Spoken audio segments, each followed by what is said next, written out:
everyone. I'm your host today, Amanda Shade.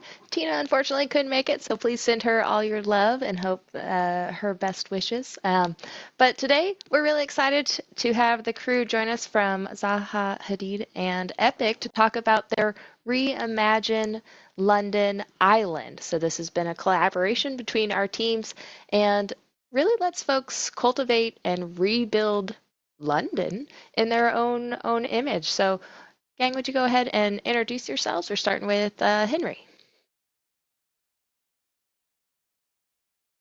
With Hadid Architects in the Computation and Design Group. I co-administer the group. I've been with the firm now for about 11 years. I've been in this architectural journey for over 16 now, and happy to be here today to talk a little bit about and share what we've been working on. All right, Jamil. Hello, everyone. My name is Jamil. I've been part of the ZHA code team for 3 years now, and I specialize mostly in architectural geometry. And very happy to be here and to share what we did with you guys. Awesome, thank you. Ben. Hello. Hello. Hi, everyone. I'm Ben Wang, and I'm also joined Zaha for about 3 years now, and I've mostly been working on architectural design and game technology projects, especially this Reimagine project. So very excited here today to share with everyone. And James, no stranger to our shows. Yes, done a couple of these before. So yeah, my name's James Golding. I'm a technical director at Epic. So I'm coming from the Epic side of things.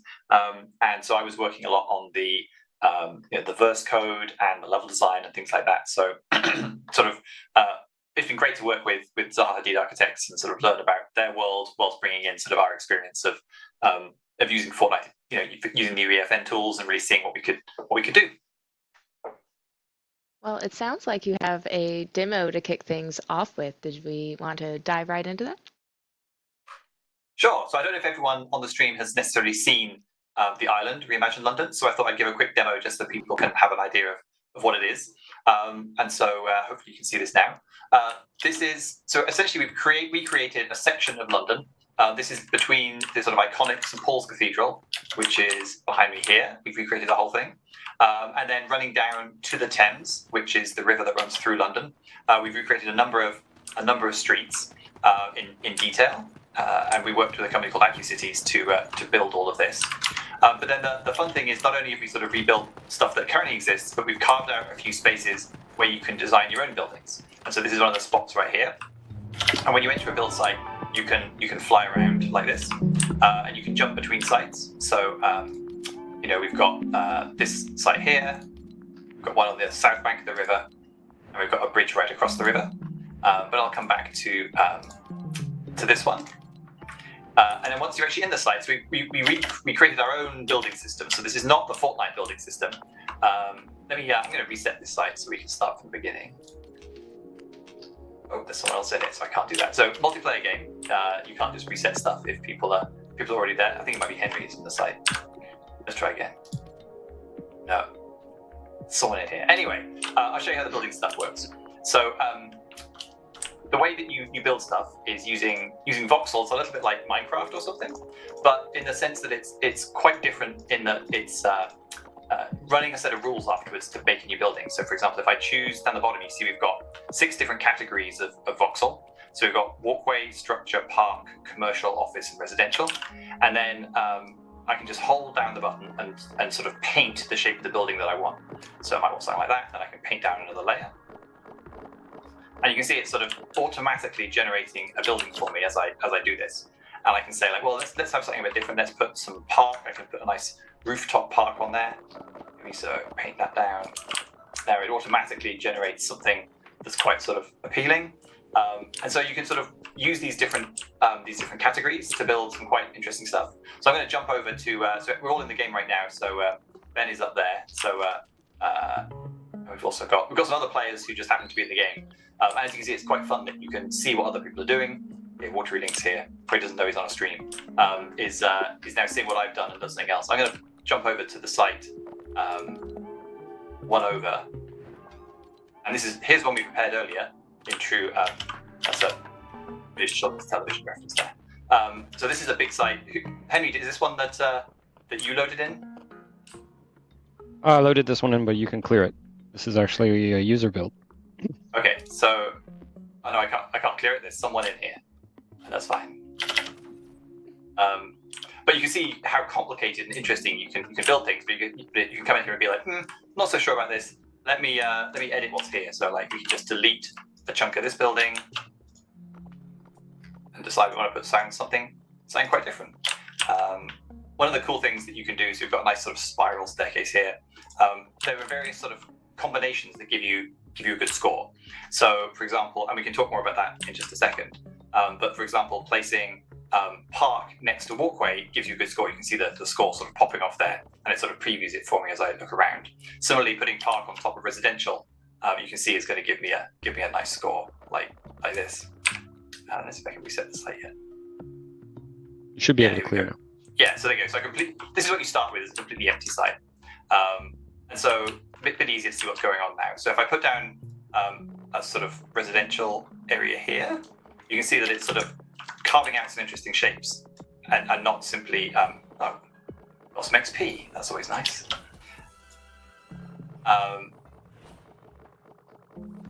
So what you can see it's done is it's actually created this really interesting new shape here for me, because I've made a piece of sufficient size.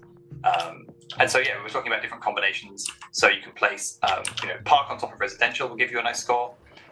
We've also got commercials, that's sort of like shops and restaurants. So if I put down a nice chunk of commercial building here, I can build that up quite high.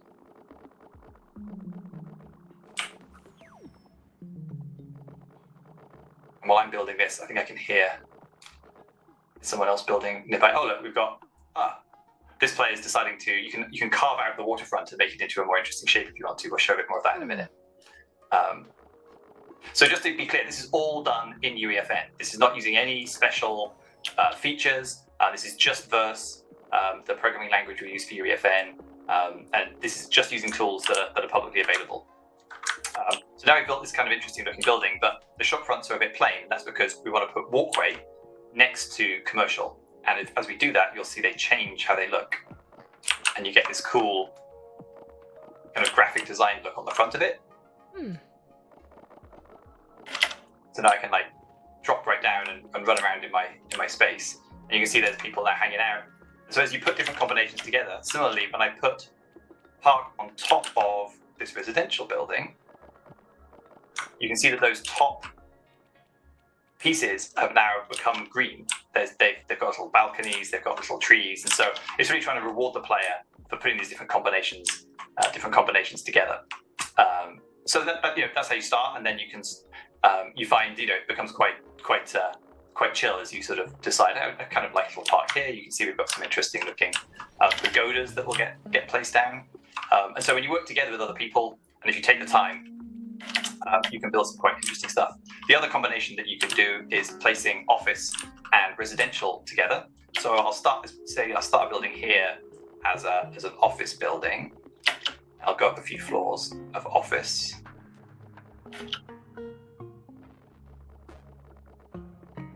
can also see in the bottom right that there's like a little bar graph there under my name, Dick Squid, and that's showing different colors, and that's what I've contributed to the site. How many of each different category, and you can also see as more people join the site. Now we've got 6 people in this site all working together, and you can see what each person has contributed. So you can be like, wow, that person's putting down a lot of walkway. Maybe I'll decide to put something different in. So here you go. So we've got made some interesting looking office building here. Let me go up like a couple floors more. Now, can anyone go in and edit the buildings that you've been working on, or is it dedicated spots? Okay. No. So it's all collaborative, and we haven't really had too much problem with that. But someone could come along as I'm working on this and decide, hey, I just want to punch a hole right through this building, and that would be fun. Here, I can do it myself. There we go. Quick. To get something a bit more interesting and be like, actually, I wanted a sort of mid-building park. So there you go. Put one in the middle. But then if you add residential on top of office, let me do that. Changes things up again, and that's something that you get a bonus point for. And so now you've got this nice sort of transition floor in between the office and the residential. So now we've got a mixed-use building between the two. You also notice that we've got day-night cycles. So every so often the sun sets, and you see the lights come on in the windows, the lights come on in the parks, and so the whole sort of vibe of the place changes quite a bit when you as you do that. So here you go, just a few minutes, a few players, and we've created kind of an interesting sort of city block here. We've got a little plaza with some sculptures, and so forth. And once you've built something that you like, you can save it to your account, and so and then load it up another time and keep on playing. So in addition to the core sort of building mechanic, we also wanted to make the city something that was interesting to explore. So we've around the city we've placed a few sort of NPCs that we go to traffic and stuff that moseys around. There are these guys here that you can go talk to, and I'll tell you a little bit about the building they're standing in front of, some stats about it. There's also a whole bunch of like these what we call planters, but they allow you to essentially decorate the city. So hey, I'd like a tree here. Maybe we'll go for like a sculpture here or something. And so as you run around, and as you level up in the game, you unlock different things that you can place down. There's also some hidden objects around the place. So for example, I happen to know, and I know because I put it there, that there's one over here.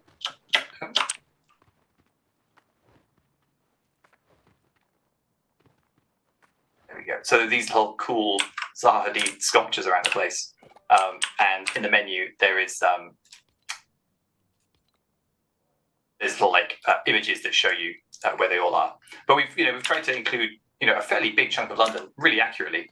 And so if I fly over to the South Bank,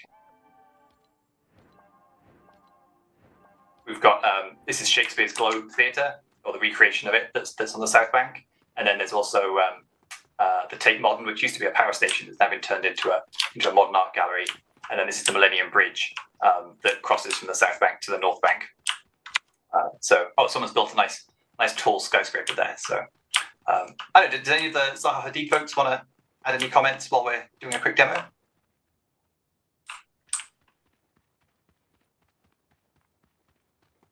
Looks like you covered it. James, do you want to show the view mode? Oh yeah. So when you enter a site, any particular site, Henry, or this one? Just one that's got some mixed uses. Okay. So we've preset a number of cameras, and these were done by the architects, and you can basically cycle through the different camera angles to sort of review your site from lots of different sight lines. And so how you might approach the site,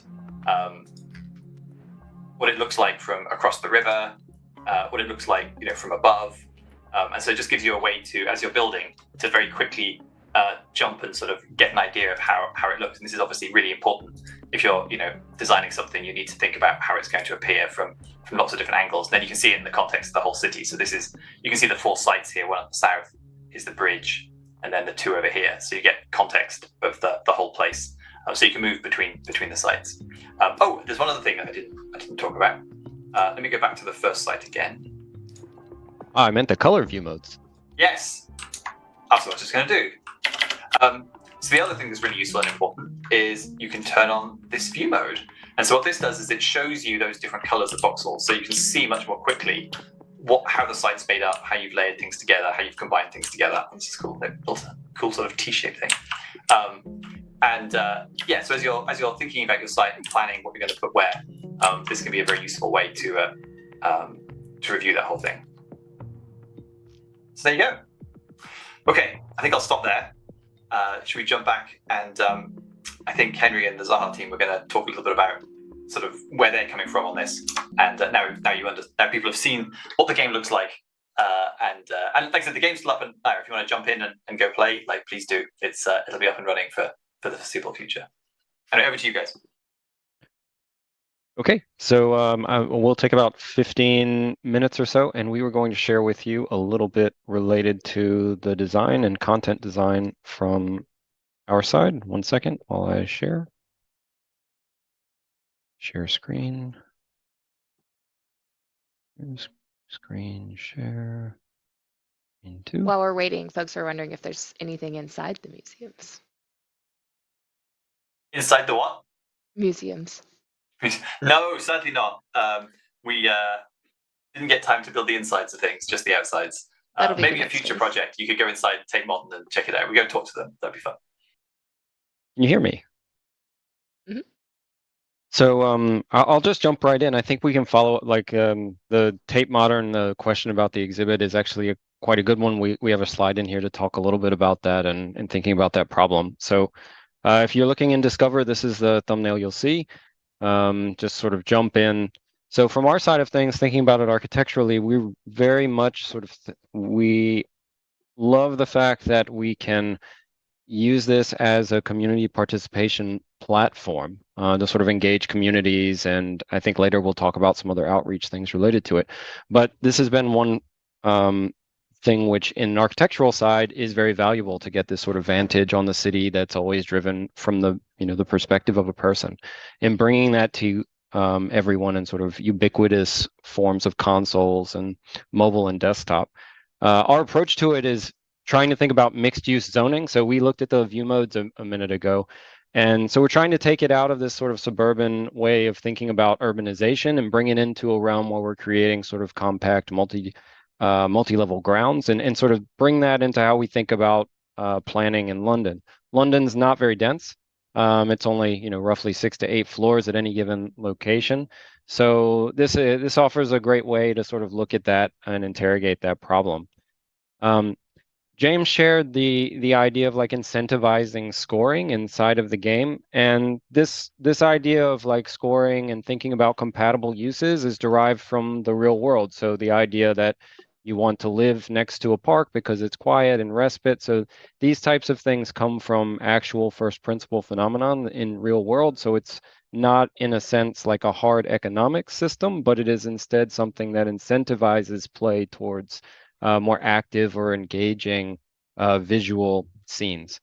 Similarly, in sort of commercial and walkways, as you add more walkways next to retail, this is sort of a compatible use we would witness in the real world. James mentioned also this exploratory learning. So we're interested in the idea of education and what that means in a virtual platform and how to leverage that inside of the game. So what's really special about this collaboration with Epic is that it goes beyond thinking about a single use as a game, but other uses of the platform for a lot of different avenues of creative thought and exploration, whether it's in the city or whether it's building or whether we're using it for virtual content consumption.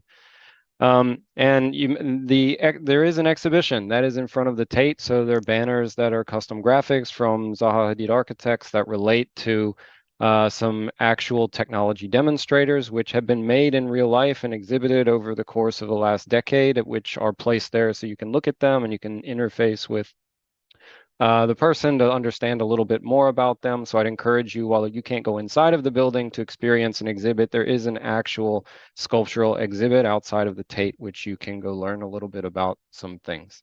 So I think Jamil wants to, we'll go through a little bit some of the build content on the buildings. Yeah, just gonna take you through an overview of how we approached the design for this game. So first, many of the fabrication technologies exhibited here that were developed by ZHA code team were used in the development of the assets in Reimagine. Some made their way into the building sets, and other were used for the activation of the landscape, where modules used for the activation of the open space each represented a different tectonic or a fabrication technology. At first, when we were looking at the breakdown of a design, we started looking at it as BIM elements, but with further interrogation to the problem, we found that a more holistic approach to architectural spaces led us to design the assets where each one would represent an architectural space, or at least when it combines with another one, that would be achieved.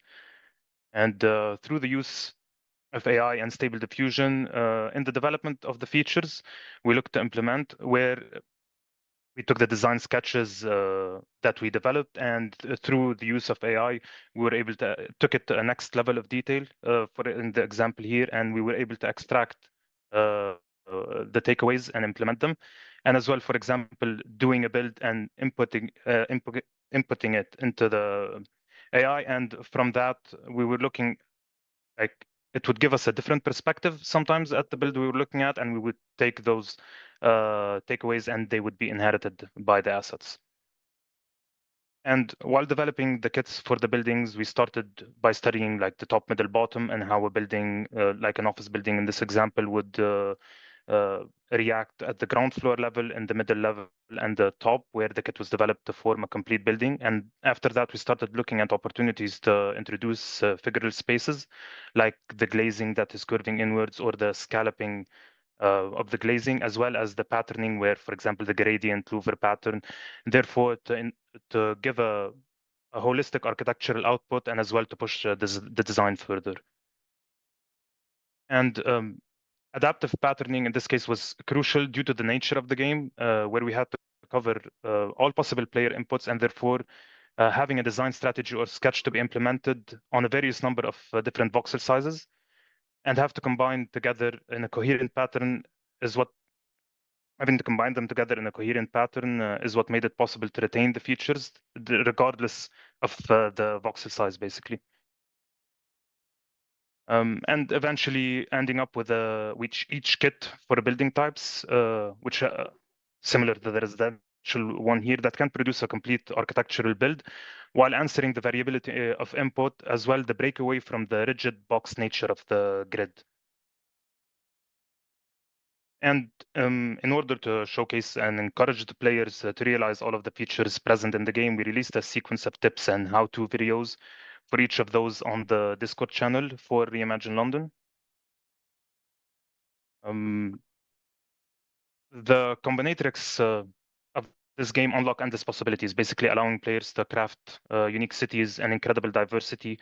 Each build can range from towers and skyscrapers to low-rise neighborhood and everything in between, like designing a mixed-use space where residential tower rises besides a commercial block, seamlessly integrating open spaces and recreational areas, as well as interacting with the waterfront, which basically opens the possibility to have many varied builds.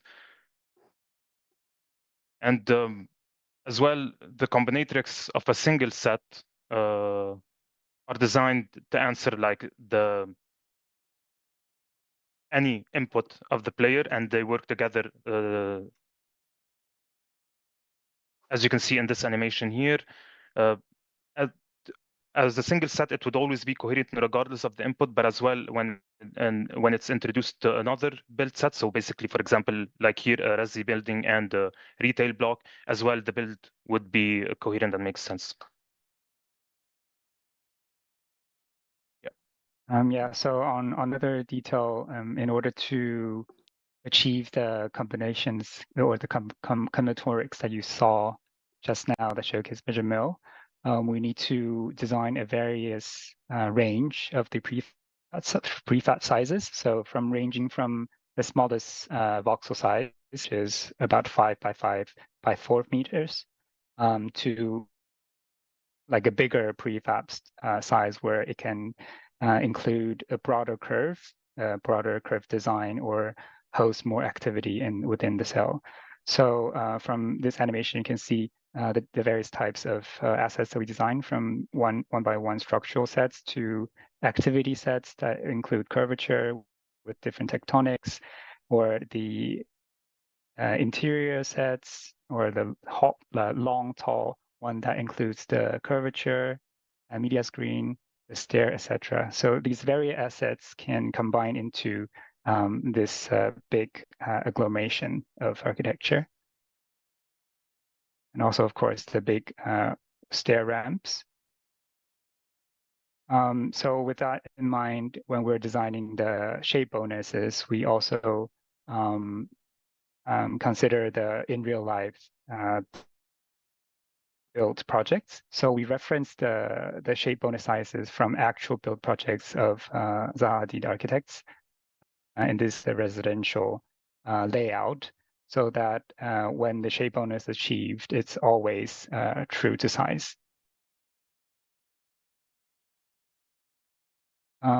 So also to create a spatial and inhabitable assets are very crucial to us because for us, this is where the activities take place. For us, in order to design a activated urban scape, it is very important to design occupiable and figural void spaces for the player to interact and experience in.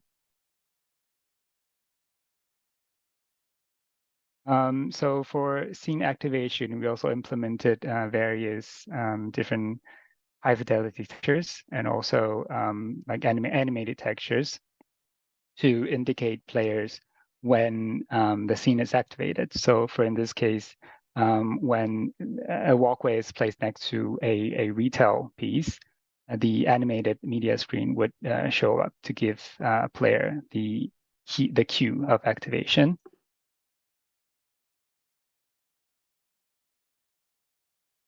So this is oh, can you go back one slide, please? Yeah, so this is an image that we really like. So this is on the right is actually the built image of the same project that is built in Venice. It's the striatist 3D printed concrete bridge. And on the left is actually the scene from the Zaha exhibition in the game. So this showcased that the ability of the photorealism and true to tectonic design that it can be showed in the game. So the same logic applies to outdoor elements. So this is like the process of our design thinking of the wave function collab outdoor assets. So from the left, you can see that it's very still very rigid and pixelated, and then until to the right, the final design, how we implement the scallop or curvature design to kind of break the grid to create this multi-level different depths within the wave function collab set. So for the open space activation, as you can see, there are a lot of scallopy things that consists the basic elements of the wave function collapse set, which is the outdoor elements. And also you can see there are higher trees areas that can create this enclosure of the open spaces. And also we try to interact with the water scape as well.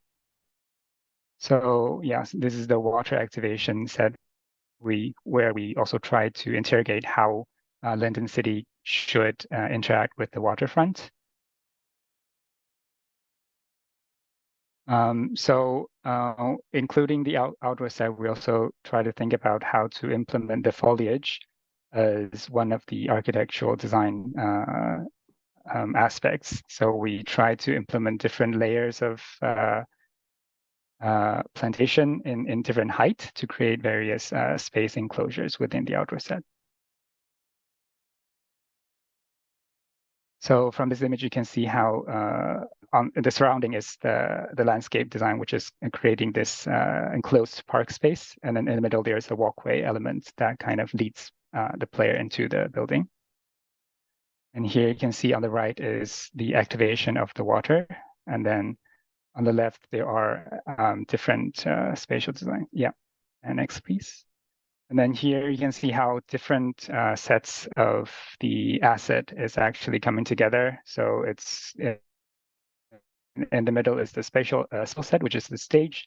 And on the outskirt is the basic wave function collab pieces that creates an enclosure.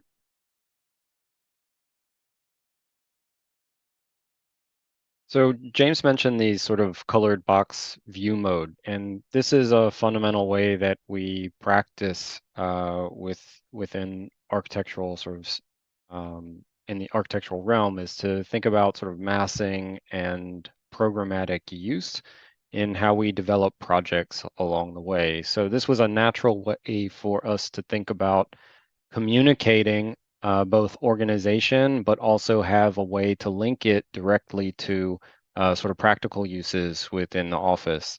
The way that we're generally thinking about the game is to really encourage this idea of collaboration or sort of placing down a few things and then having someone else come in and play a little bit more, and you get a certain negotiated outcome that is only there because you have multiple people playing at the same time. So it's much different to actually play Reimagine London with a set of people, like as opposed to playing it by yourself or in a private session.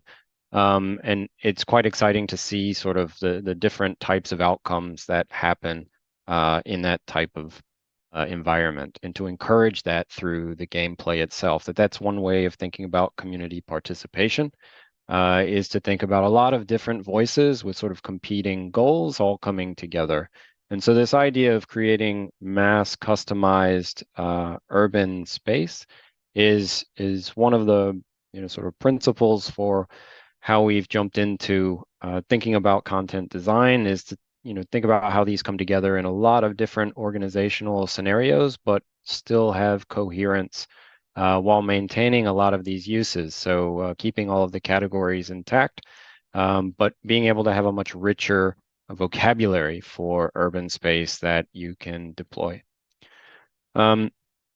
This meant thinking and testing through a lot of different scenarios. So, there's a long bridge site where you build very extensive long type things. So we had to think about sort of landscape-like elements and building elements, how to stretch things out.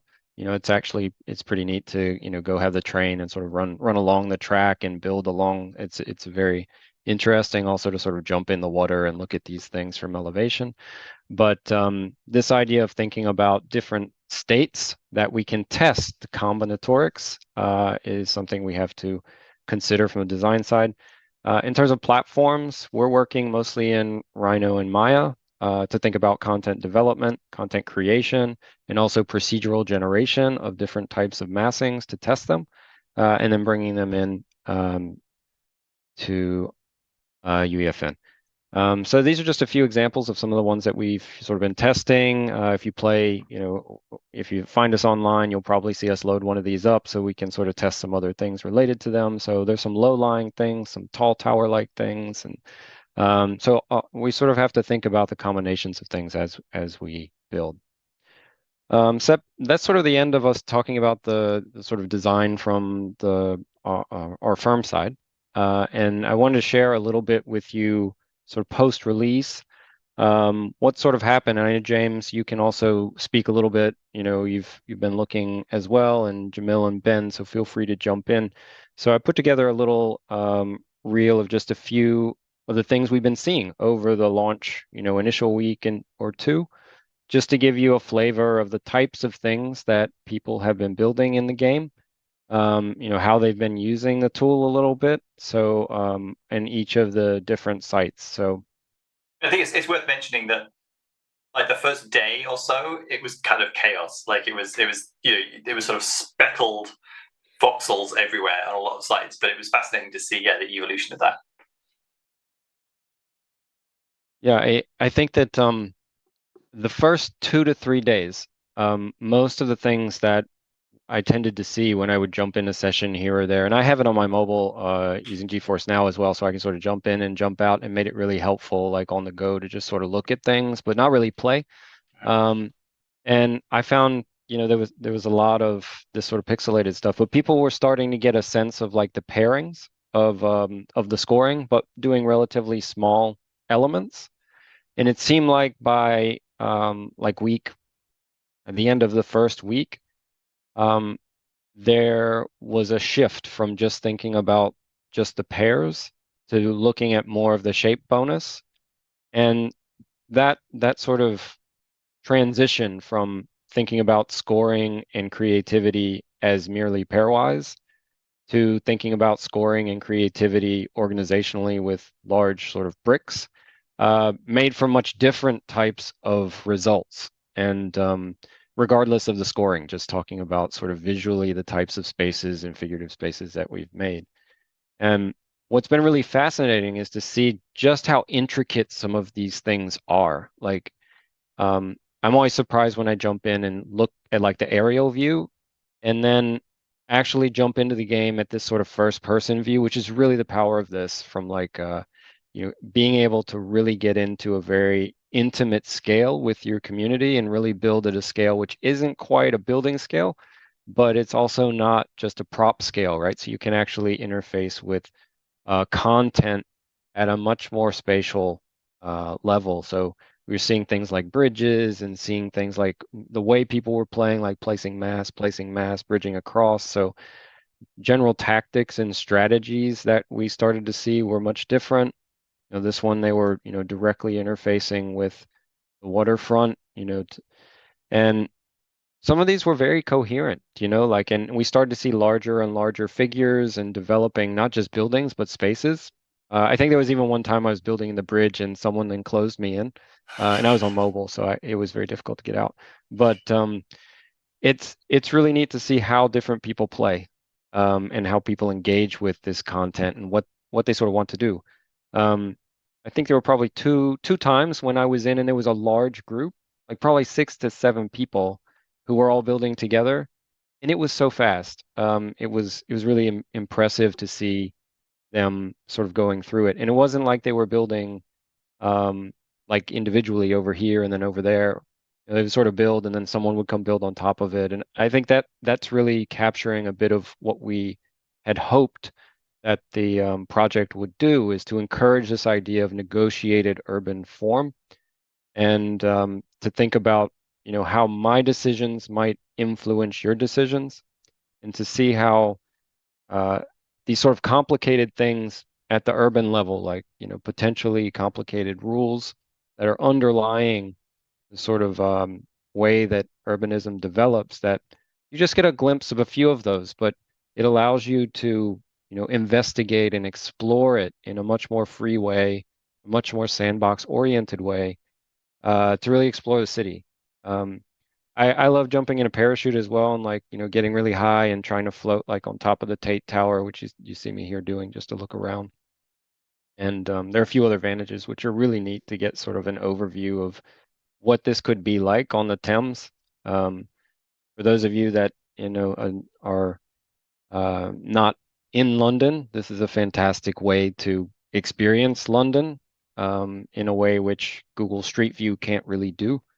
So I definitely encourage you to, just think about it that way, as a tool to explore the city, like James mentioned, and really engage with urban form a little bit. So these are just a few different things. You'll see there's some tall things. You'll notice these are very striated.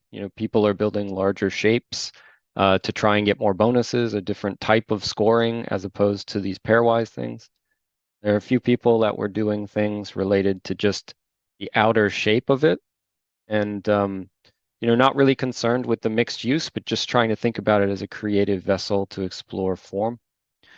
So anyway, I just want to share a few of those things just to get you thinking, like things you might be able to build, encourage you to think about looking at it from a lot of different vantages, and that the game has a lot of different avenues for how you can really think about it as a tool for you to really explore building and creativity and reimagine urban form. I will stop sharing.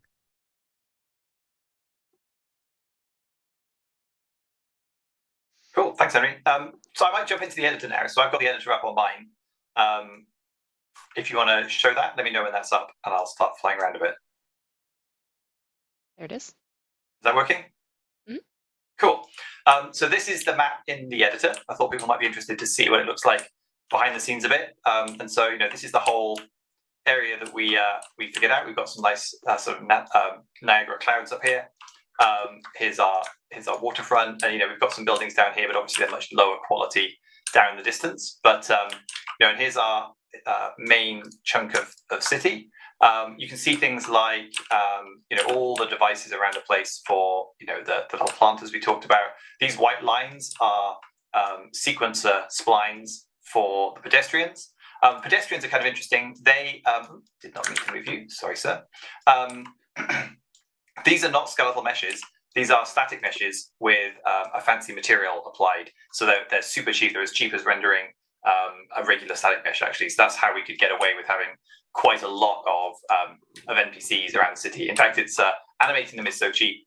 It was really just moving them around that we had to cut a few at the end. You can see other interesting things like we rendered using instant static mesh components. That's been talked about in previous talks on performance, but in order to keep the download size small, we'll have just one copy of this window mesh, and then we render it lots and lots of times using the instance static mesh component, which is quite fast to render and doesn't use too much memory. So that's nice. We used some nice materials here with a sort of masked reflection on them. Lots of little props around the place to give some character. And we also used a lot of decals. So you see here this crack on the pavement.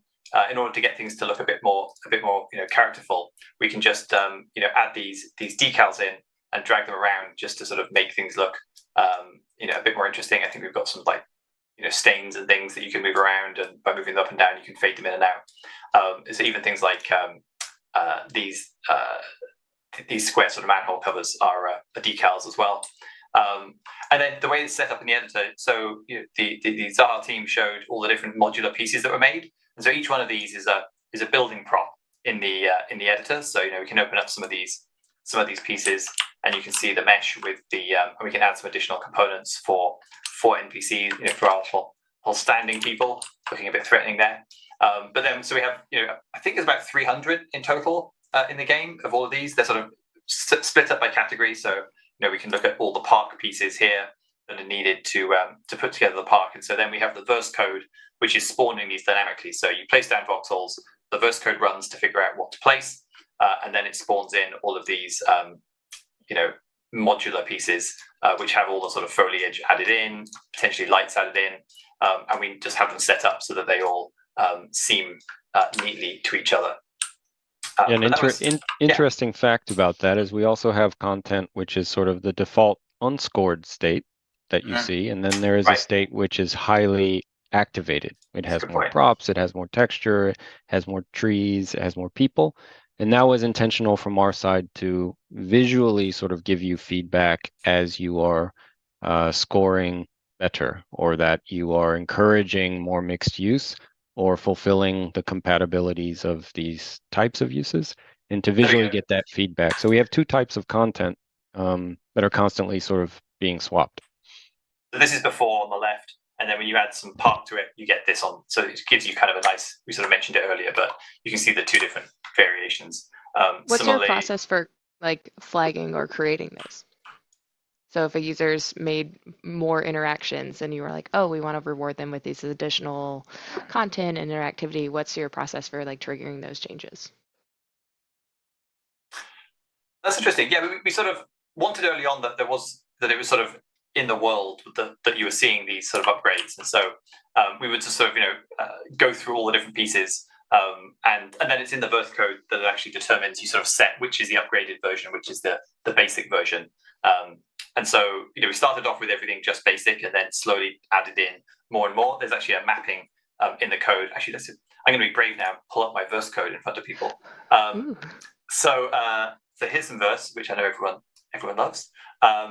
And you can actually see things like, let me see if I can pull up the rule sets. So we have a different rule set for each building, but you can actually see here, this here is a mapping table that goes from, okay, here's the basic version, and here's the nice sort of upgraded version.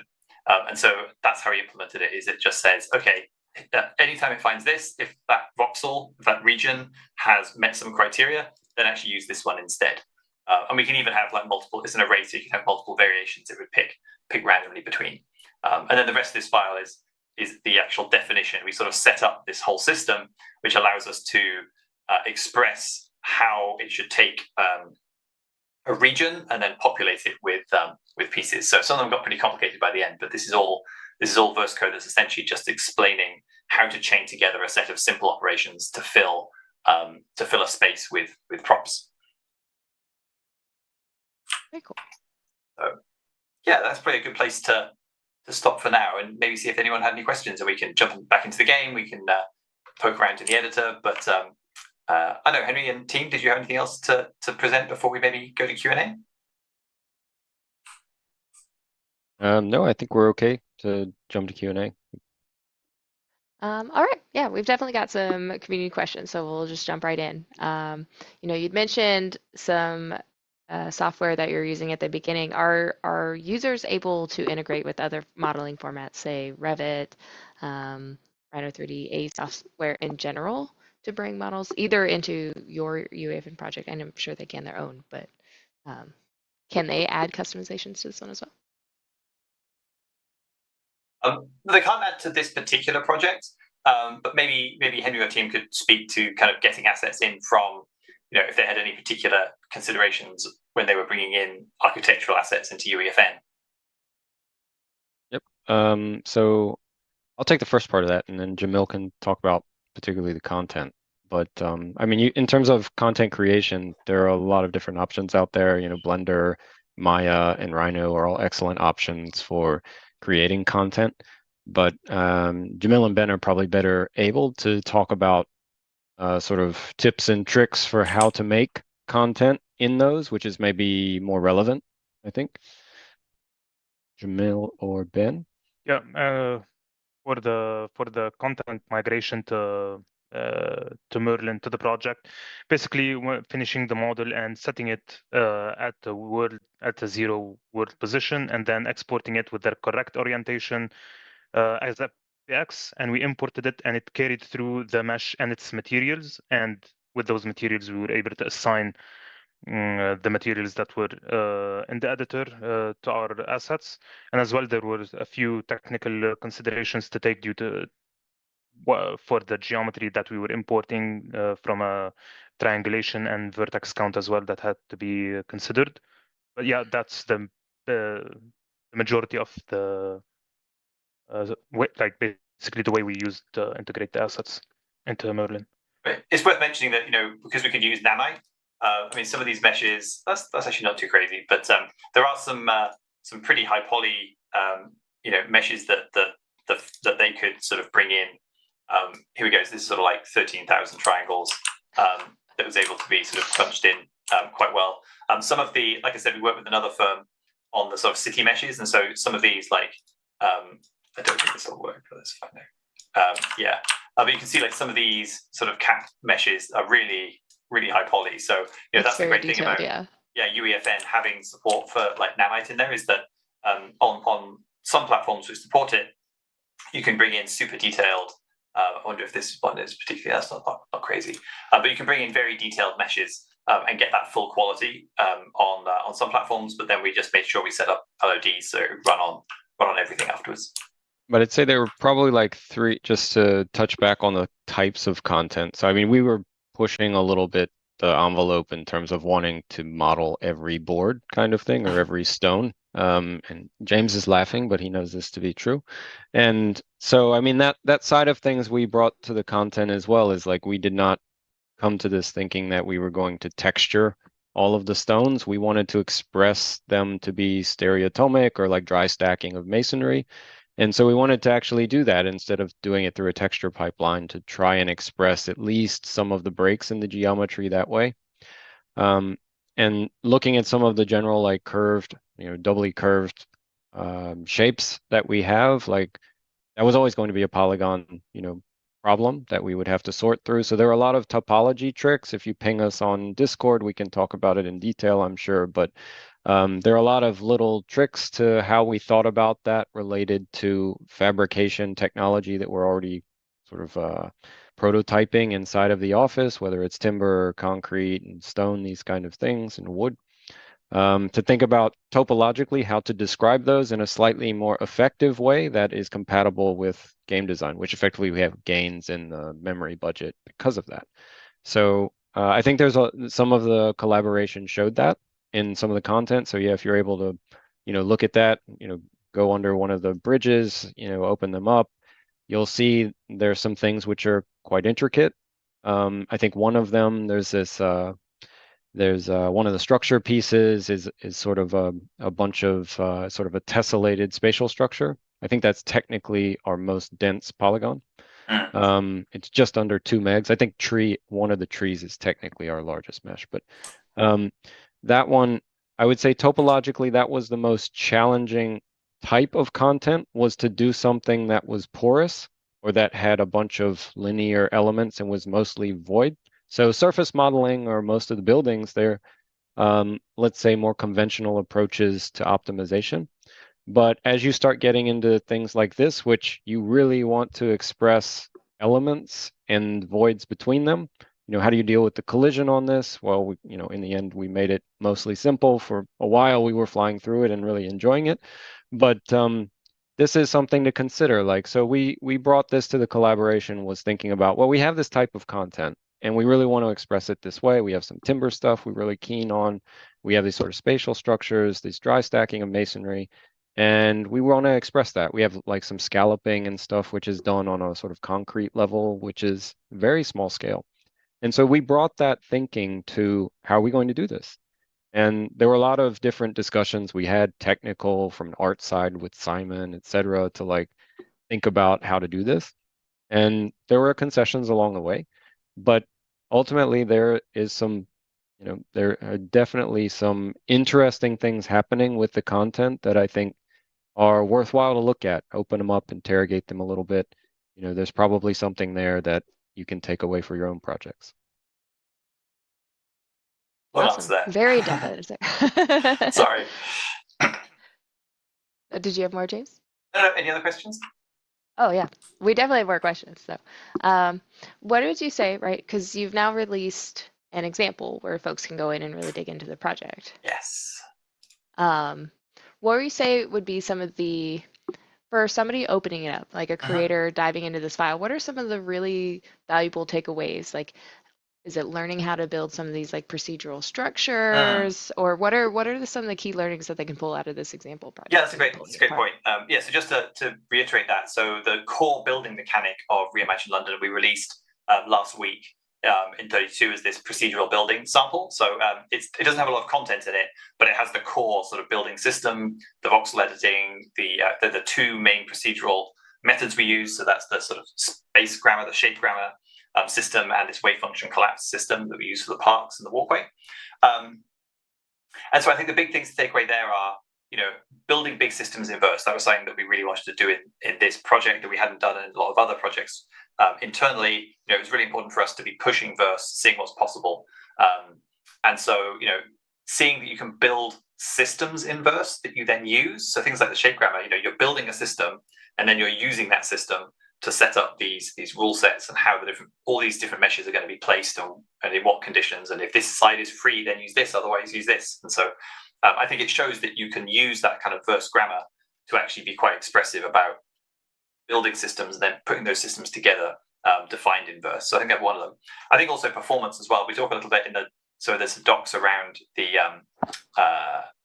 around this example, and it talks at the bottom. I put some notes in here about performance. And some of the things there, we learned a lot. This is quite concise, but we learned a lot doing this project about how do you make complicated stuff. Every time you add a voxel, there's actually a ton of work going on. So I think it shows that you can do some complicated stuff in verse if you know sort of what to avoid. But we're spawning a lot of objects. We're recomputing hundreds or thousands of voxels and doing updates on each one. So there's quite a lot going on. You've got that across multiple sites all at the same time, all running on the server. So I think it shows you can be quite ambitious. You can build quite complicated systems, not just sort of game code in verse. And there was a lot of bugs that we found, a lot of features that got added, things like the profile macro that exists now that was added for this project because I needed it to figure out where it was taking a lot of time. And so that's been super useful. Things like getting the camera rotation. These are all things that came out from trying to implement this. And also doing collision stuff. I know that a lot of people are writing their own collision code now. And so, it's maybe not that interesting to people, but still kind of useful that it shows that you can do this kind of thing. Collision is certainly a very important part of the game experience. Yes, exactly. So definitely, if you think this is interesting, do grab it. You could just, even if it's just to have a look through, maybe there's some useful examples of writing verse code. But also you could just take it and use it as the basis for your own game if you're interested. We'd love to see people take this and run with it, put your own objects in, and then change it to be a randomly generated parkour generator or dungeon generator or something else. I think there's probably a lot that could be done with these. This is a starting point. So that'd be great. Yeah, hopefully it's useful to people. Awesome.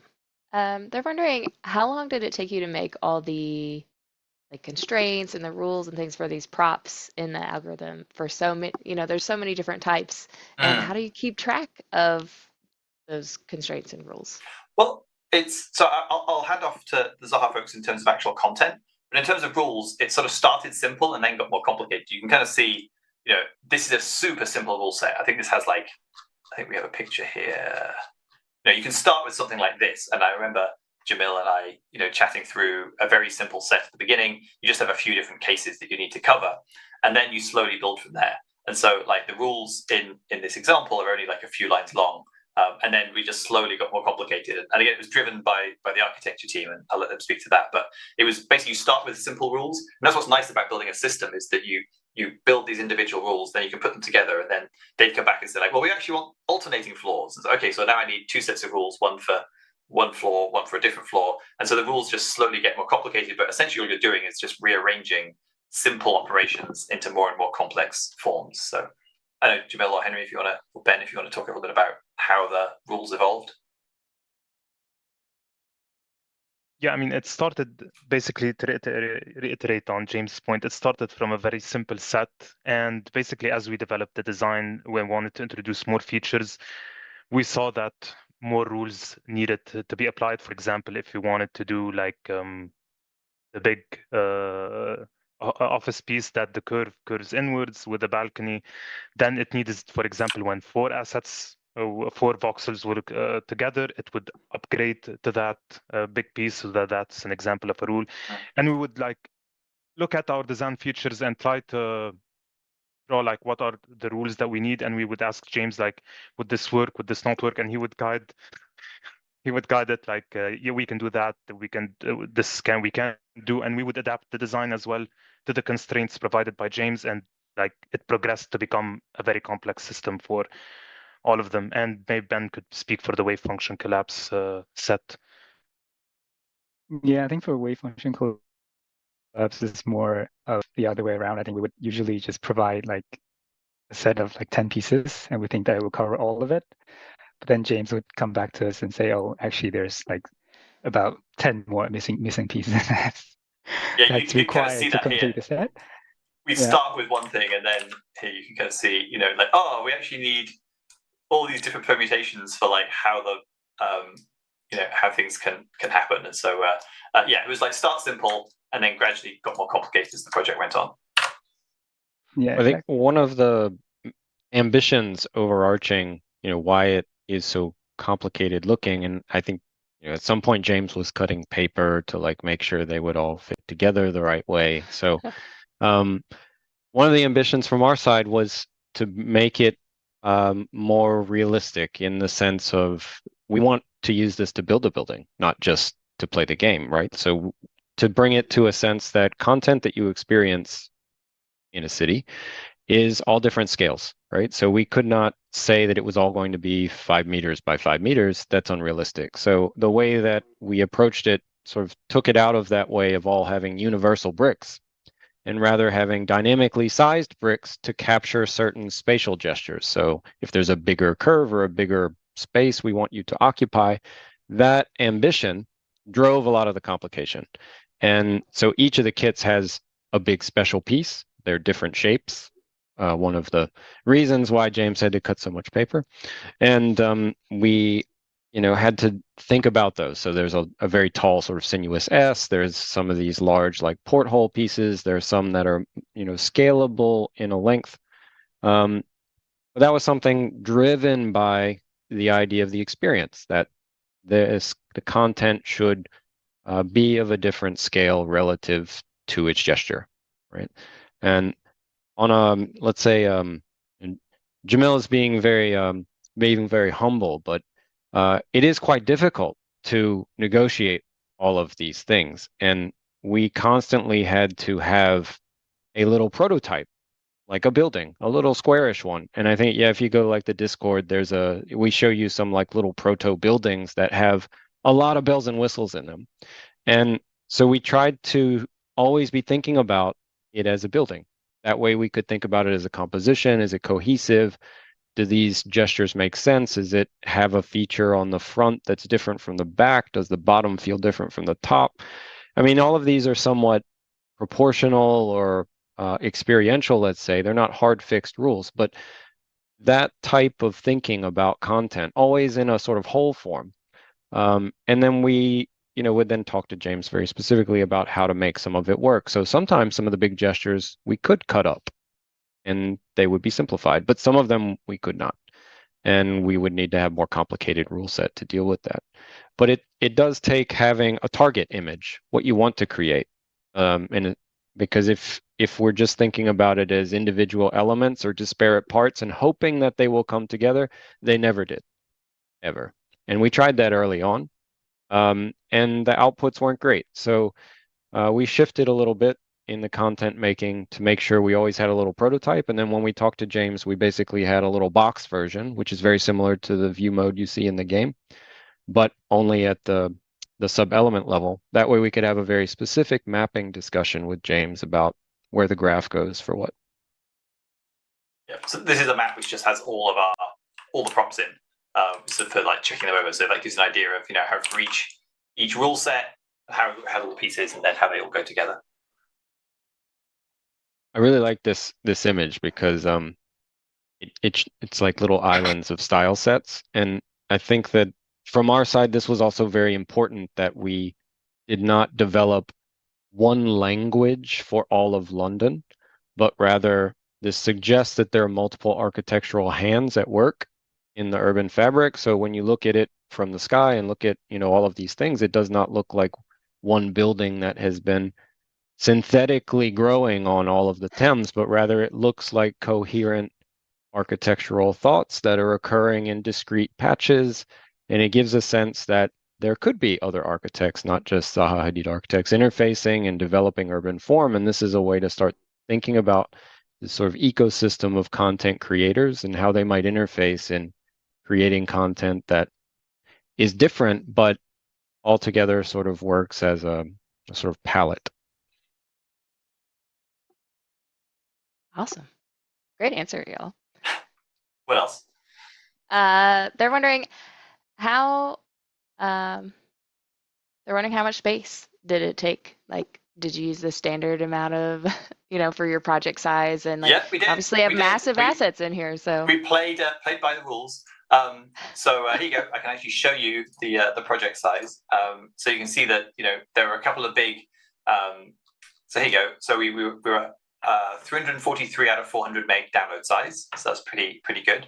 And it's interesting when you look at what the big stuff was. We had a bunch of materials, so that adds up. Some of the big diffuse textures, we had a few high-res textures in there. These are the ambient audio when you're walking around the city. Some of the trees were pretty high poly. And the cube maps we used like a sort of fairly standard but effective kind of interior cube map for the windows. So it looks like there's an interior when there isn't really, but those cube maps are pretty big. So yeah, I mean, we obviously have to keep an eye on this stuff as we went through. We're working quite hard to sort of keep the poly counts down and so forth. So yeah, so we fit inside the normal UEFN download size and memory budget as well. The big thing we found with memory was making the nanite triangle count doesn't affect your thermometer, the memory budget, but the fallback triangle count does. So we did have to pass over all these meshes and make sure that the fallback percentage. So here I'll just. Could you go into a little more detail about what the fallback percentage is? Yes, I will happily do that because this is, having discovered this, I want to make sure that everyone knows it. So when you have a mesh like this, on the left-hand side, it says nanite triangles and fallback triangles. So I'm in nanite mode right now. I'm in the editor. And so if I show wireframe, you can see that as I back away, nanite does its clever stuff and sort of automatically reduces it, which is awesome. Now, that nanite triangle count doesn't actually hurt your memory budget because it's streamed dynamically as you move around the scene, a bit like textures are. This fallback triangle count, though, that's always resident, and that does affect your memory. And so one handy thing you can do, so normally the fallback is generated from the nanite. If you come into a mesh, there's an option here, fallback target percent triangle. So I'm basically saying the fallback percentage should be 40% of the nanite triangles. And I can reduce it. So if I go show the fallback, and it doesn't really look much different, so that's nice. But if I sort of really crank this down, you start to see the mesh gets a little bit painful. Like it's not looking so good. Jamil is starting to cry, and we don't like that. And so you're trying to find the sweet spot where it's not going to look as good as. So fallback triangle is used for non-nanite platforms. So if you're playing on PlayStation 4, for example, or you're playing in like performance mode on PC or on mobile, it's using these fallback versions of the mesh. And so by taking a pass and making sure that your fallback triangle percentage is as low as you can kind of get away with, it looks okay, but maybe not as nice as the full-on nanite version, it can hugely reduce the memory cost of having these meshes loaded up. It's an excellent tip. Thank you for sharing that with us. That saved us basically once we figured that out. Let's see.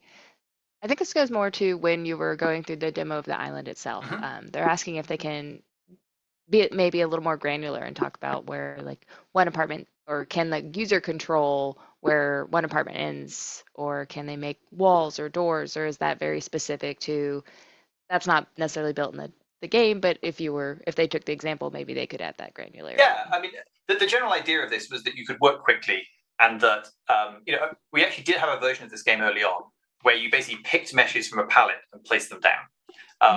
But that turned out to be not much fun, and it was very hard to make interesting looking stuff, also coherent looking stuff, because it was a lot of pain. Like, you'd have to know how the different pieces went together, how they were supposed to be used, and put this piece here, now put this piece and rotate it, and you ended up with like open edges, and it just wasn't a lot of fun. And so we sort of shifted to let me very fast travel to a slide so we can show. Here we go. And so that's why we made this change, to be like, okay, the architects know how these pieces are supposed to go together. So rather than expecting the user, or trying to tell the user, oh, well, this is a corner, and this is a face, and this is an archway, and so on and so forth, we thought, let's see if we can do that automatically, where the user simply has to give the shape of the building, and then we can write an automatic system that's going to come up with, oh, it knows how to put down a corner and a face and another piece, and it'll just sort of work it out as it goes on. So on the one hand, you lose some control. That's absolutely true. You can't choose, I want a door here, but the advantage is, and it's just the style of game. I mean, it's not to say that it would be better or worse, but for what we wanted to do, being able to sort of work quickly in broad strokes and have the system figure out how to put things together. So you can see if I put down an office next to this, it knows to swap out the pieces so that there's not like, the curved piece is now changed into a straight piece, so that these two buildings butt up against each other, and that's just done automatically as you're working. And does that answer the question? Yeah. Mm-hmm. Let's see. While we're here, they were wondering how you're toggling the view mode per player. Is that done via post-processing, or how you're handling that? Yeah. So let me go back to the main map. Essentially, it's a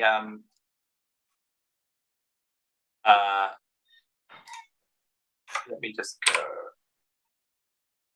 So essentially, each site has 6 players. So we have 6 cinematic sequence devices, and the cinematic sequence devices is a instigator only. So it's playing a sequence for just that player, and all that sequence does is set a material parameter collection for that player, which makes the boxes opaque. So those boxes are always there, and they don't have any collision on, but most of the time they're invisible. And so we just use a material parameter to make them visible or make them invisible. So we just have 2 sequences, one that turns on, one that turns off. And so if I go in the map, you'll see next to each, let me turn off all my volumes, hold on. Each site, here we go, gets, here are the 6 cinematic sequence devices for the 6 players that could be in the site. So each site has a device that handles that site. It has the cinematic devices. It has some AI spawners to have more people wandering around on the site. And then these are all analytics devices. So we can actually get some data back about what people have done, which voxels people have been placing more of, and that kind of thing. So that was quite interesting for the architecture firm to sort of understand a little bit about how people were playing the game. Interesting. Very cool.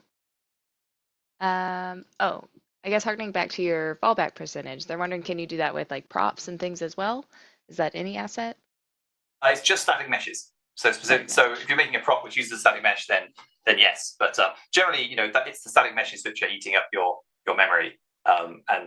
So yeah, it's worth taking a pass over all your static meshes and making sure that your fallback percentages, your fallback triangle count is not bonkers. You can actually go in here, go to columns. There's a ton of stuff in here. You can just like sort by these columns and have a look. So here's your nanite stuff, like nanite triangle count, nanite vertices, and here's your regular vertices. So this is the fallback one, and you can actually see there's even like a fallback percent column. So you can see that we've been through and adjusted mesh by mesh to squash them down as much as we could. All right, let's see. They're wondering a little more high level. What do you think was the most challenging part of creating this project? I'm going to let Zaha's team go first, and then I'll have a crack at it. We'll go around the horn on this one. Because I think it's different for each of us. So let's say I think that I could answer it from a design perspective, but I actually think I will answer it from a project management perspective. So this was a collaboration. And in that sense, it was not a typical delivery. Like we would have a specific milestone and you would hit it. In a typical architectural approach or package approach, we would have a date, we would hit it. This was always a moving target in terms of delivery. And that was very challenging. And I would say we were only able to do it because we also have a research group at our office to where we were able to, sort of slow down on work a little bit and pick up work a little bit. Because this went on for quite a while that we've been working together on this. And James mentioned this other version of sort of placing content manually from a massive library. And, so there have been a lot of different ways of engaging the build system. There have been a lot of different versions of how we make content, ways of discretizing content so that it would make relevant combinations. And all of that was learned through this process. We did not come to the collaboration with the knowledge that we now have, having worked through it together. And so it was very dynamic as a collaboration. Like we knew where we were going. We always had a sort of North Star, and that kept us always converging towards it. And we had a shared sort of aspiration, for what we wanted. And we're all very passionate about it, and that made it, a vested sort of interest for everyone involved to keep going through sometimes, the weeds. We would find something, we'd get stuck in it for a little while, and we'd work our way back out. So I think that the resiliency of the collaboration is something that is sort of looking back, I'm very proud of. But the most challenging part of the project, I think, was staying true to the ambitions early on to deliver on a creative experience that is a different way of using the Fortnite platform in a sort of building sense in an architectural engineering and construction context that starts to, make use of this fantastic visualization, engagement, community, platform that, there are a lot of other disciplines that would, love to start thinking about how to make use of this. And there are a lot of other potential platforms, but this one was one where we could really explore it. So for me, that I think the most challenging part was, the sort of dynamic and adaptive process and staying true to what we needed to do through the entire process. And it's not easy, right? It would be much easier to say, okay, there's a project deadline. We know, when certain features are coming on board in Verse, like this whole thing is always under development. So it's just a moving target. So that takes a certain mental sort of like adjustment, which is not typical. I mean, we're an architectural practice. We're not a game design practice. So this was very challenging in that regard as well. So Epic's been really good with working, with us through a lot of those challenges as well. And anyway, I'd say that's my sort of more leadership answer to that question. But I'll let Jamil and Ben answer on a much different level, perhaps? Yeah. Personally, the few challenges, it was a multiple level thing. The first one was on the design end, where regardless, we were trying to break out from this grid that whatever you're gonna do, you're gonna end up using this 5x5 grid for the voxel, and consolidating a design feature that you want to implement with the actual grid nature of the project while maintaining the aesthetic that would showcase the ethos of ZHA, that we approve of it to be implemented. That was quite a challenge to achieve. That's one.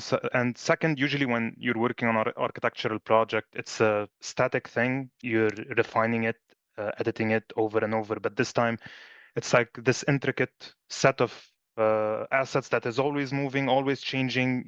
It's not a fixed thing that you're just like able to observe from all of its ends and like tidy it up properly. So actually, that was a big thing to deal with at the same time, which we're very happy with the output that was made.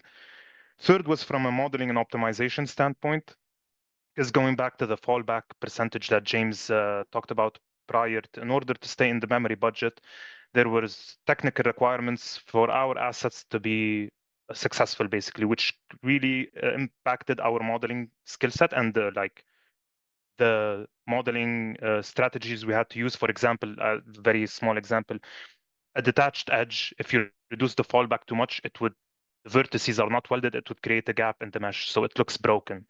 So that's one thing of many list of requirements that we had to do for each and every single asset, regardless of its complexity in design, which really, looking back after the project, improved the modeling skill set we have and to be exposed to the game optimization part of it. I think just to finish off on that, I think on the dev side, I think trying to do something as ambitious in this inverse was definitely a challenge. No one had really tried to build complicated systems like this, and so it was pushing verse as far as it could go, and trying to figure out how to make it performant enough.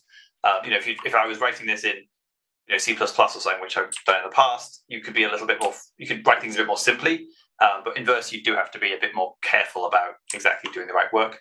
I think as well, it was just it is quite a novel kind of game, and so it wasn't like we just had, hey, we're just building SimCity or we're just building something that already exists. It was trying to sort of work it out as we went along and stay true to kind of those architectural principles. So I think the fact that it was both a technical challenge and kind of a design challenge at the same time was I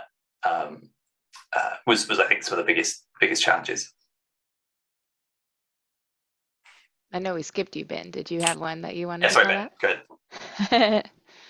Yeah, I feel like, I mean, I agree a lot of things that Jamil had mentioned, because I've also felt that struggle. Like for us, because it's not like a typical way of how we used to design architecture. So it's very hard at the beginning to find the balance between, as Jamil said, like the voxel design and also these big fluid gestion to do or design.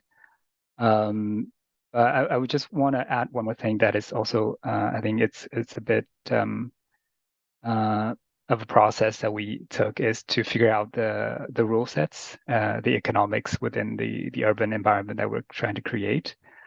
Like trying to figure out what kind of rule set would best encourage or affect the user or the players,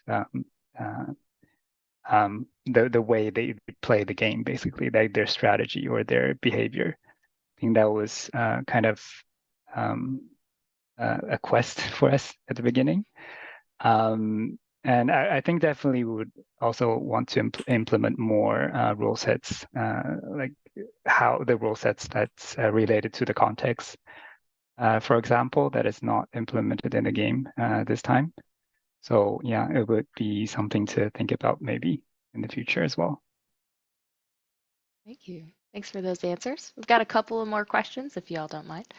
One of them, they're wondering if you can control whether or not players enter the buildings. I assume that's something you could control on how you build the experience and their interactions with the assets. Do you mean like entering an actual building itself, or the build site where you're working? Unclear. They used buildings specifically. There aren't any doors, so that's one way to stop people from going into a building. But as Henry said earlier, there are some pieces that are sort of open, so like this one here. I can't play it. So you can see, like places like this, you can walk inside and go like, "Hey, I'd like a drink, please." And there's a few pieces like that where there are interiors, sort of half indoor, half outdoor pieces. I wonder if that, like this piece here, you can sort of walk right inside here and explore around. So there's a little bit of that, but otherwise, yeah, there's not doors for interiors. That would have pushed the scope even further. Right. Yeah, we have the entire structural set as well, sort of facilitates making voids that you can go within things, but they're not in a conventional interior sense, like the ones that James just demoed. But there are often times when I've seen this as well in people building, is like we've done some test atriums and things like this where we're building sort of surrounds and then thinking about it from the inside of the building rather than the outside, to build sort of like, lower lobby spaces and ways that balconies interface, on the insides of things and how that sort of changes shape. So those things can be explored in an interior-like way, which is maybe not exactly what the question is asking, but if the motivation is to be able to study things that are more like internally illuminated, that is possible. I mentioned I got locked inside of a bridge one time when someone enclosed me in, and it is possible to make cavities that feel like rooms and to have those associate with some of these already opening rooms to get a sense of that. And so it's not that we're technically allowing, putting in a room and taking it away in a very like let's say like a commercial tenant build out sort of way. But if you're interested in thinking about interior space that's artificially illuminated, that's already the suggestions of that exploration are possible. And if you just start building around you, you'll get to that point pretty quickly where it feels like you're inside of a space rather than always building from the outside on top of an object. It looks like they've replied to us in chat. They meant doors. So it sounds like in our project as it exists now, it's no. Yes, but that's right. If they took their example and expanded the scope, there's nothing preventing you from adapting or changing that rule set. No, you could do that. And then they're wondering how you're able to take your character into the fly mode as for editing while you're building, right? Your character's flying through the air and being able. So how do you set that up? There's an option in the, I believe it is. Let's have a look. So the way this works is each build zone, as we call them, has a team. And so when you enter the volume, I think I showed it earlier on, we've got like basically a volume device over each site. When you walk into it, it puts you in the right team. And then I believe there's an option on the team settings called player flight, and you just turn that on. And so that means basically while you're on that team, you can fly, and then when you leave the zone, you get taken off that zone team onto a sort of lobby team, and you can't fly in the lobby team. We didn't want people just flying around the city everywhere. We wanted people to like explore the city on foot. But we found it was really important that you could fly around on the site. It's very hard to build if you're just walking around. Yeah, that'd be a tough one. Well, let's see. Let's see. You're asking if players are able to pickaxe the walls. I assume we've just disabled that in this iteration. Yeah, there's no. So this is all our own custom build system. There's none of the pickaxe build stuff. And again, you can just turn that off through the. I think that's in the island settings.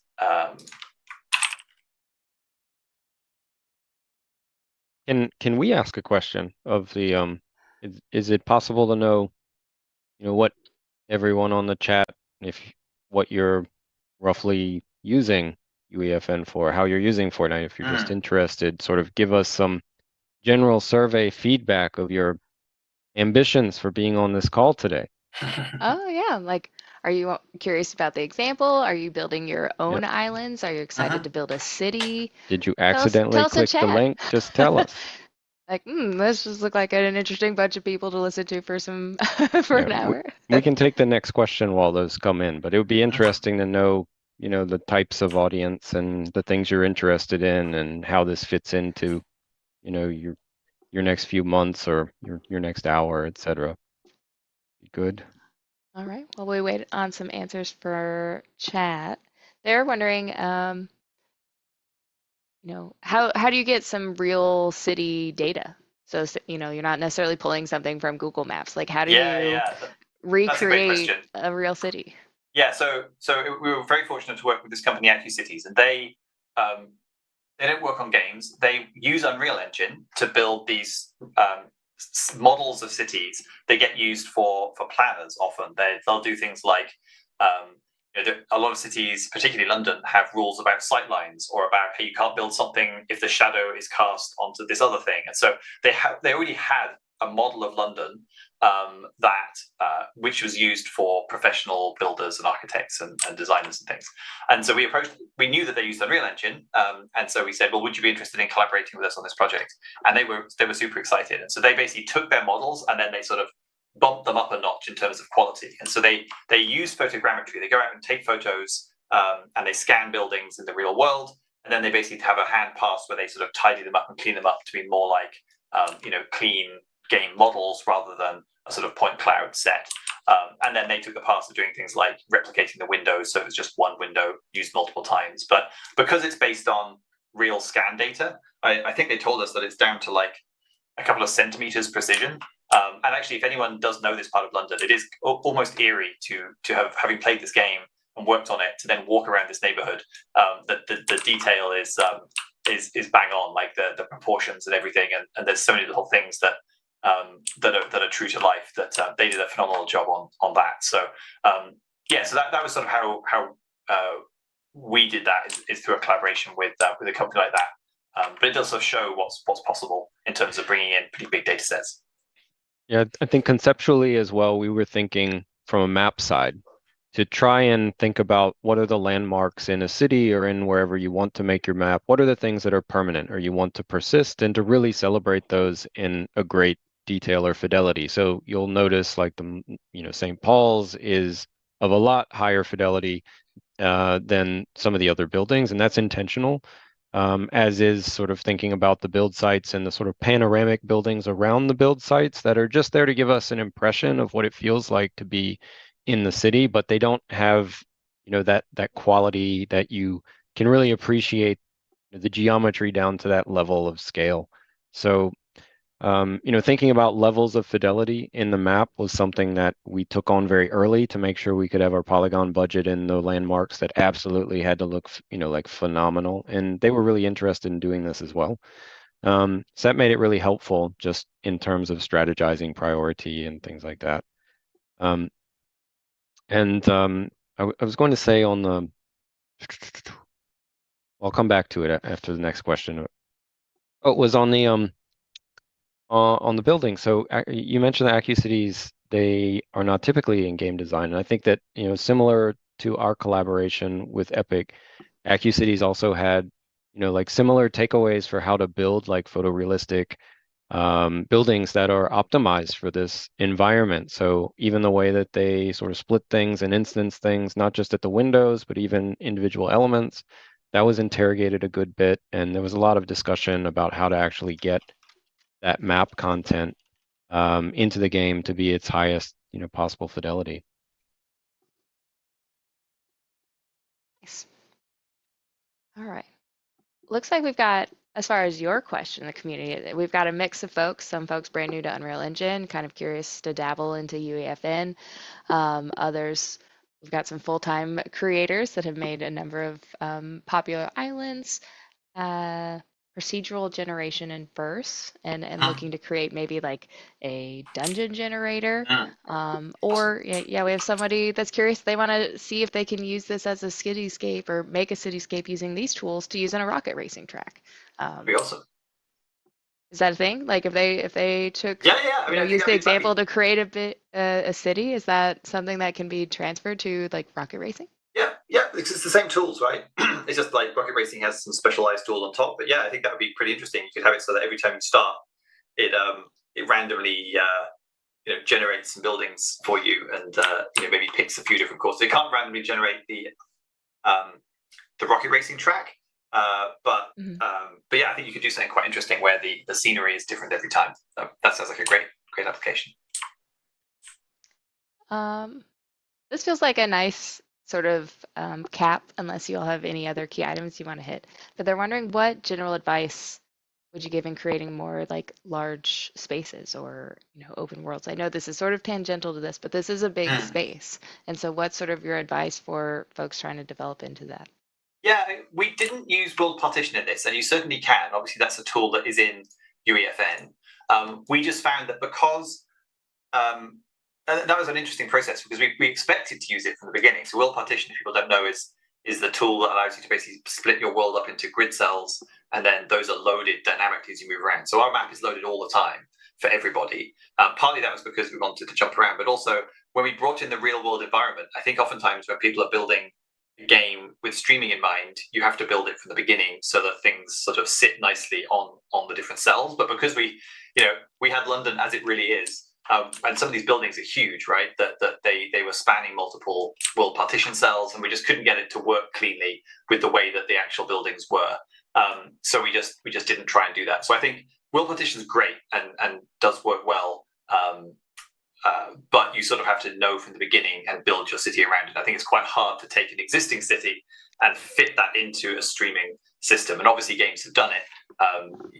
There's lots of great games based on real cities where it works. But I think for us, that was our space wasn't big enough that we absolutely needed it. So I think that would be my first tip. And then I think also just getting a lot of reuse from the same meshes. We use the same materials a lot, same windows a lot. That's another way to sort of keep down the overall project size and memory budget, is by sort of making as much use of things as you can. We sort of used quite a lot of custom geometry, and I think again that's because we were trying to recreate an actual place. I think if you were building something that was more of your own design, you could get away with a lot less custom geometry, because you could just sort of reuse the same pieces over and over. If I can just add to like the sense of urban wayfinding here in map creation and general open worlds. Like if you spin around, James, in the game, I'd encourage you to think about what your horizon looks like and how you orient yourself. And so you'll notice like AccuCities has given us some cues, which are way off in the distance. They're not actually part of the map, but they help us understand where we're generally pointed. We don't have the map or the navigator square in this game. That's intentional to encourage you to use the full screen to explore the map. So you see like the Tate Tower, if you look that way. If you look over to the right, you see what is a future tower cluster, which is basically already agreed for planning. It's not there in real life yet, but AccuCities, already has this content. So if you were to surveil your world, it should be very easy to understand where things are. So you can see like the CBD here that's on the horizon. You can't explore that. It's not part of the map, but it is very helpful for you in orienting yourself in an urban landscape. You see the shard here as well. So these little cues are very important in how you think about the silhouette of your horizon and how people associate themselves with where they are in your map. And so it's not just enough to have territory and I go to my plan and I look and see where my territory is. It's very helpful from a one-point perspective to say, can I do away with my, sort of navigation map? And can I do this through experience alone? And to do that, you need cues from the urban sort of form. And so think about that, the sort of skyline, the silhouette, how you think about outer landmarks, what those are if you just spin around. That's very helpful. And that's something that we definitely thought about from the planning perspective, is what am I always going to see in these sight lines, wherever I am? Can I get around without having to pull up a map? Like if I could get away without wayfinding, that would be wonderful, So that was very intentional here, to try and encourage as much full bleed, immersive sort of urbanism as possible, and to give you a sense of what it feels like, as you navigate this place. feel like that's a cool application to even apply to game design. Like it's not always going to be applicable in every design, but in a world where like taking an application from architecture and how you would design a city, or even is often used in theme parks and such, like how do you translate that experience to your games? Does that, is it meaningful? Does it add something to your environment, or is it unnecessary in the kind of experience you're building? But I think I always like looking for those ways to see how like bridging these industries or bridging some of these backgrounds, like how could that change or shape the experience that folks build in UEFN or any other game design project?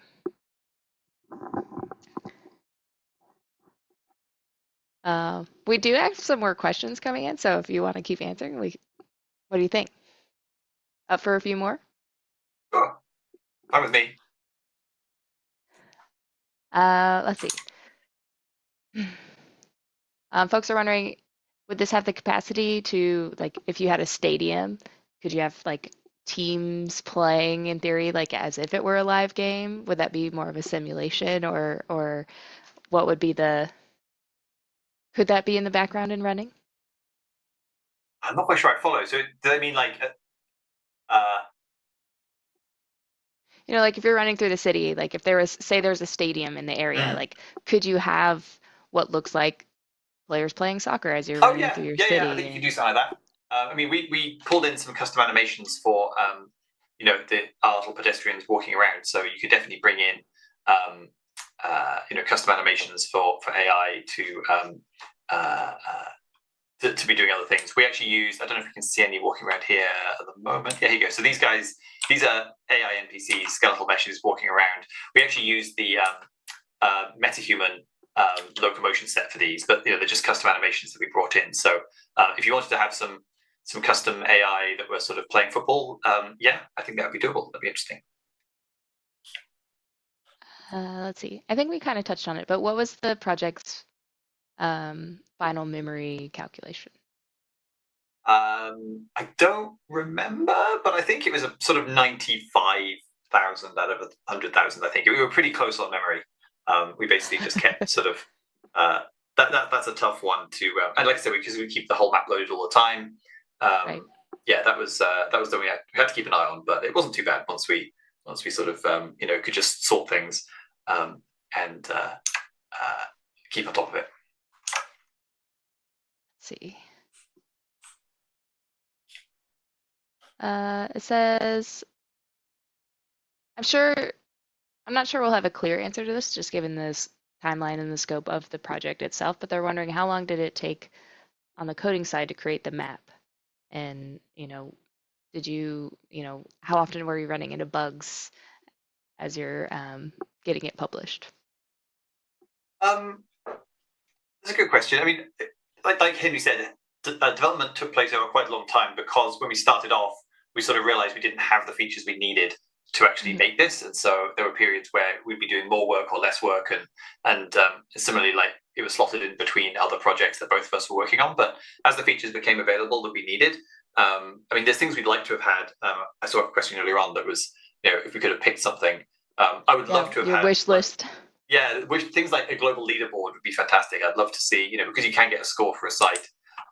It would be great if we could, you could see how you did compared to your friends on a particular site or something like that. So I think that would be a great thing. Maybe if that gets added in the future, that would be a nice thing to add to sort of build a little bit of friendly competition, maybe, and just to sort of see how your friends are getting on. But yeah, there was a lot of features around, spawning and moving devices around, or whether it was certain API calls to add things, or whether it was I'm trying to think now. There was a lot, but I can't bring them to mind right now. In terms of like applying materials to props and things like that ended up being really important for certain aspects of it. Yeah, we sort of waited for those things to come online, and then we could really test them out. And like I said, we found quite a few bugs as we went through. But the nice thing is when you find a bug like that and we work with the team to fix it, then it's fixed for everybody. Yeah, lots of little verse things that we found as we were trying to push it harder, or little verse features that were added as well was very useful. So yeah, it's hard to say exactly in terms of time taken, but bits were done at different points over the whole project. Are there any things, if you had to redo the project, knowing what you know now and how you built it, anything you would do differently? I don't know, Henry, do you have, or team, do you have anything on that? I'll let Jamil and Ben answer that one. We do always reflect on this for each of our projects after after they're completed. And it is very helpful because it sets you up in a good frame of mind for the next project. So I quite like this question. So I'm interested to see what everyone says.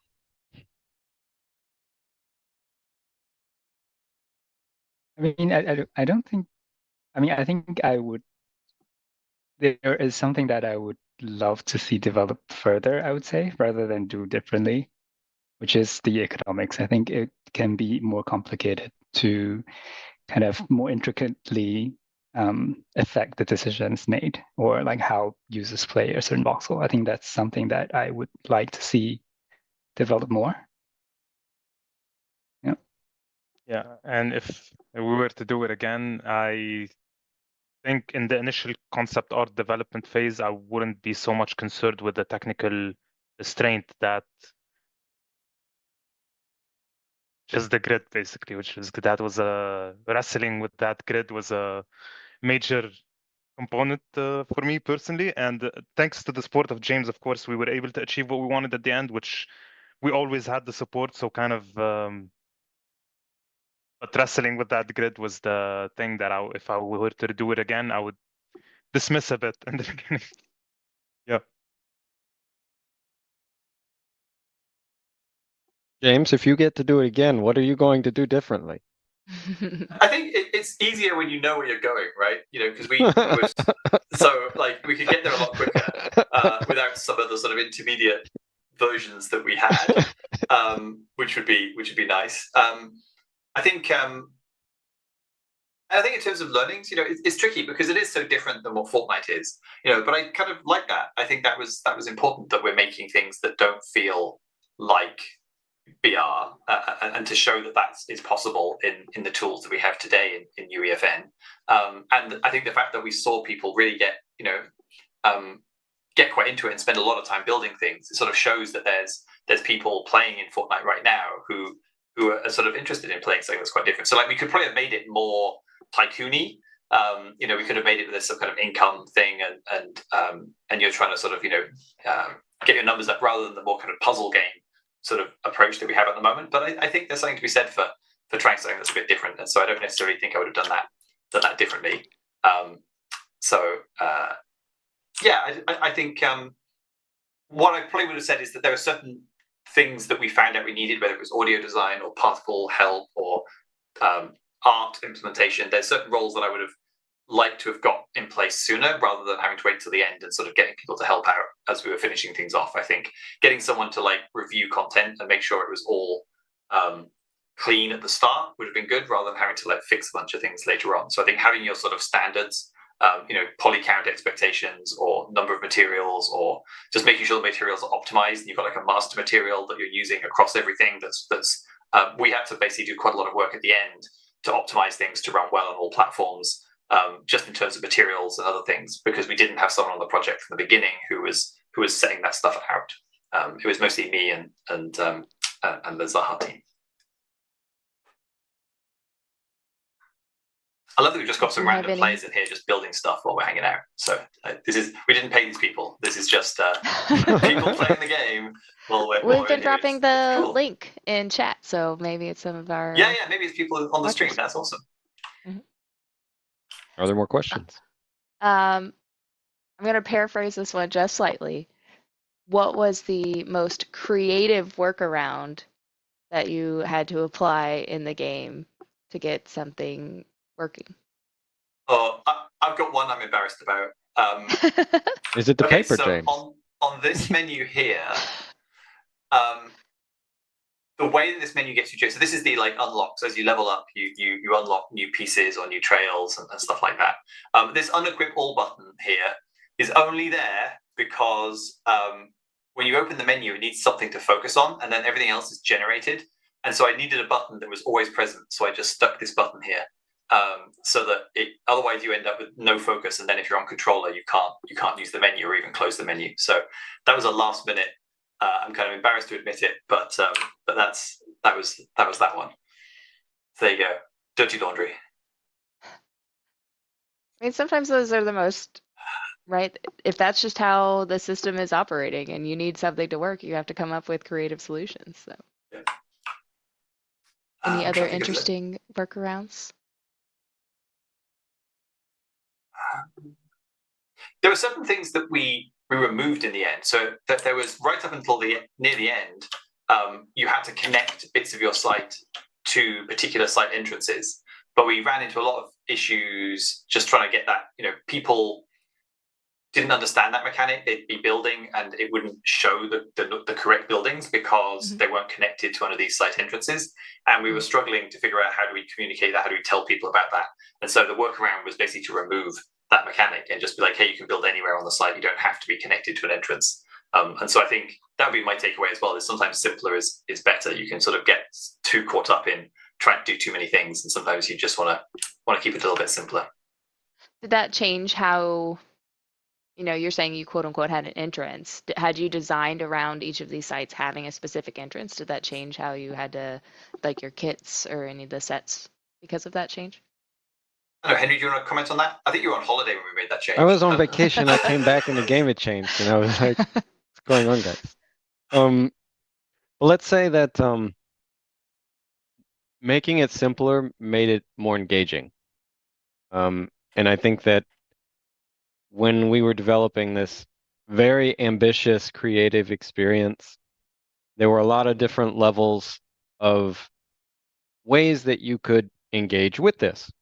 We talked about this exhibition. You can go look at virtual con. You can play with you can go run around the city. You can build things. You can build things based on, scoring. You can build things total sandbox, ignoring the scoring. You can do these things on top of a missing bridge. Like you can build in the water. Like you can dig. There's a lot of different. You can build in an existing building. So there's a lot of different ways that we had to think about sort of exposing new players to this in a way which each person could find value in this experience. And that was just one layer too much to understand, that it was of any value. And so there were sites that had like an entrance that was high, they were like multi-level, there'd be some that would be low, but fundamentally it didn't really change the results, which were coherent. They generally, they still scored. They looked like, content we would want. Everything still connects to itself instead of. So that mechanic in also like having entrances also gave us a way to think about connectivity of individual content in the data structure of the sort of voxel grid. And so we effectively replaced that with just connecting to the ground. So we just sort of move the entry to where it's now all of the sort of build plate. And it's fundamentally the same mechanic. It's just shown to the players in a much different way to where you don't actually know it's there. But the outcome is that you have coherent outcomes that connect to the ground. They don't float in the air. They generally all look sort of like buildings. So I think that was something that was necessary. And we talked about it a good bit. Like, I was on vacation, but I remember the messages of like, what are the pros and cons of having it? And ultimately, we needed people to want to play and not get confused. And it has a lot of things going on. So I'm very happy with that change. And I think that, that just speaks to it's great to have ambition on these things and to really shoot for the stars, and especially in these prototypical like collaborative ventures where, you're really going to explore a lot of different trajectories. But for people to really, have a valuable experience, you do need to simplify it. And that process is a refinement that clarifies it as an experience for people. And I'd say that it still has a lot of different ways that, it could be broken into probably 3 or 4 games. And that way of thinking about things, I think, is worthwhile to think about. Yeah, I mentioned one other thing that at one point we had for each build site, it was broken into multiple areas, and you had to like get to a certain level before it would unlock more of the site, or you only had some categories and you unlocked more categories by leveling up the site. But the problem was like we didn't actually enjoy it that much because like we had a cheat where you could just turn on have the whole site, have all the categories, and we would just always use the cheat. And so it just felt like, well, if we're not having fun, other people aren't going to have fun. We just want to give people all the toys to play with. And if they want to concern themselves with getting a good score, that's fine, but they don't have to in order to access like all the toys. So again, that was one of those things where there was a bunch of work to make that work, and then we just removed it all. It's the same for the categories, right? Like at some point we were saying, oh, we'll just give you the residential stuff, and it's like, no, it's a mixed use thing. So in the end, we just gave you all of the categories, and there were a few pieces we withheld for like day 1 and 2, and then released them immediately. Like we had some extra vegetated pieces and special big pieces that would show up. In the end, you just needed them all, because you still can't see all of the potential content pieces in that sort of image that James showed that had all of the pieces that are in the game. It takes a while to expose some of them, and that in itself is part of the exploration. Awesome. Well, thank you all so much. I think we're going to call it here. Is there anything you want to leave the community with? Any parting words?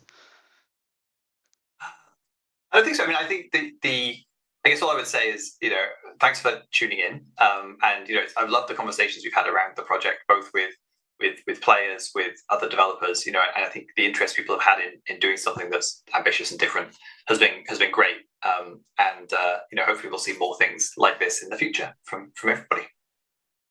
And where should they keep up with all the cool things that you're doing? I know we've dropped a link to the Discord. You can check out that island, and we've released the example. Any other places that you'd recommend them keeping an eye on? So the Zaha Code has a Discord channel that's specifically, or a server that's set up specifically for Reimagine London for sort of tips and tricks and any broadcast types of things related to that, which then get sort of redistributed on other social platforms.